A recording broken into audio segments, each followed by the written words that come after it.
Hi. Hi, guys.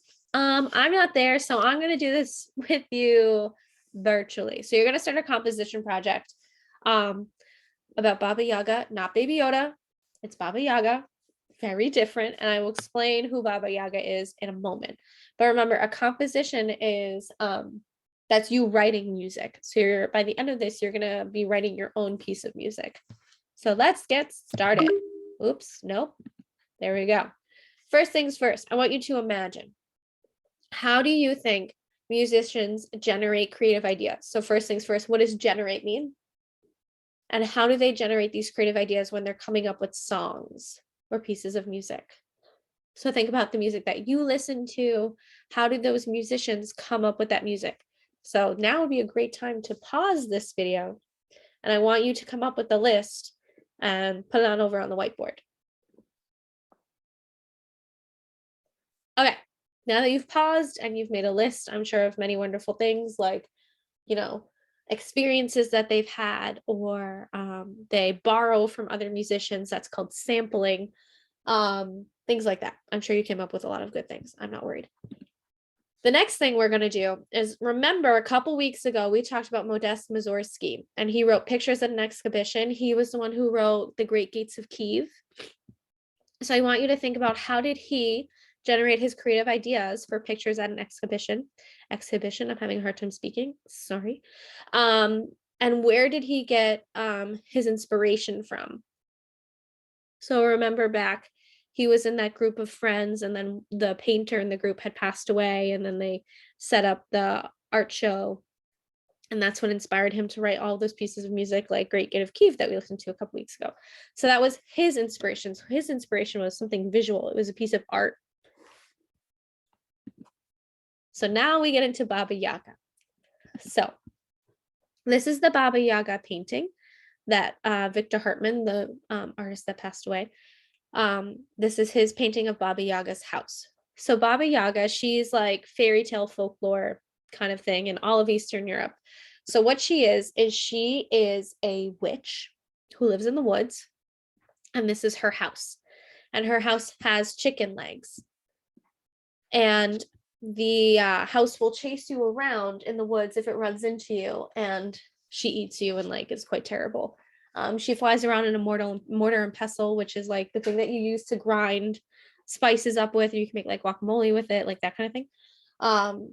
And yeah, so her house has chicken legs, and it runs after you in the forest. So she is not a nice witch, she is a mean witch. She wants to eat you.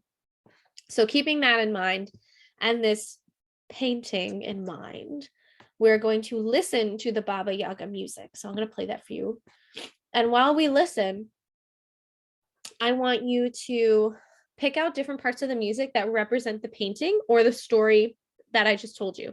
And how did Mussorgsky make the music sound like that? What did you hear? Use some adjectives to describe it. And where did you hear that most? I don't want you to just say like, oh, it sounded scary.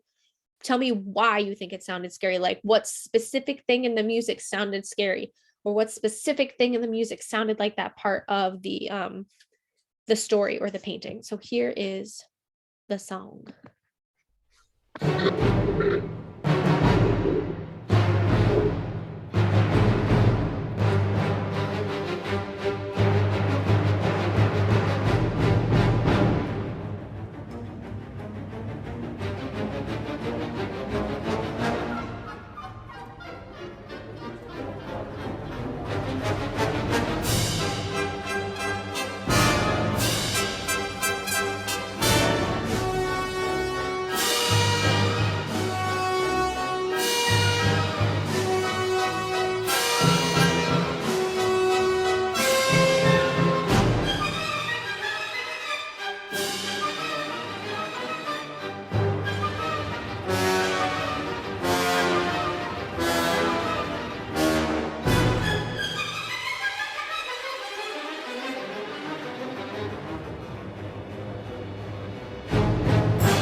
So that's it. That's how it ends.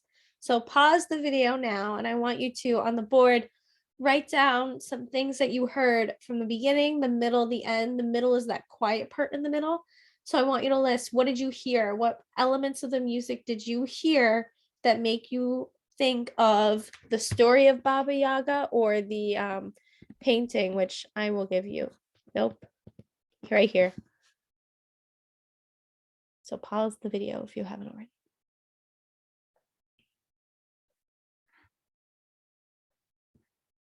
Right, fantastic. So you've done that. Now you get the idea. So remember, he looked at that painting of Baba Yaga and he knew the story of Baba Yaga as well.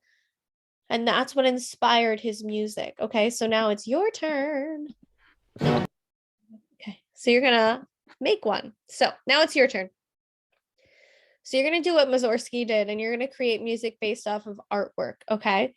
You're not going to use this link. It doesn't work. Okay. Because everything is blocked. But what you're going to do is you're going to find art that inspires you. You're going to think back to our conversations, our first one about how musicians generate those creative ideas. And you are going to start making those creative decisions and ideas. Okay. You are going to work with 4 people. There's going to be 4 people in a group. It has to be 4. And you are going to get a worksheet. And you are going to go through that worksheet and you are going to select one piece of art off of the websites that they're written on the board. You're going to select one piece of art that your group is inspired by. So it could be any kind of art. It could be a sculpture. It could be street art like graffiti. It could be like really famous art like Starry Night, things like that. So look through all of the websites. And by the end of today, you need to, with your group, have picked out your piece of art that inspires you. So make sure you're not just picking art that you're like, oh yeah, I guess that one's kind of cool. It has to be something that you can see like different parts of it that you're going to be able to create music with. And the worksheet will help you. So that's what your task is today. Work with your group of 4 and find a piece of art. Good luck.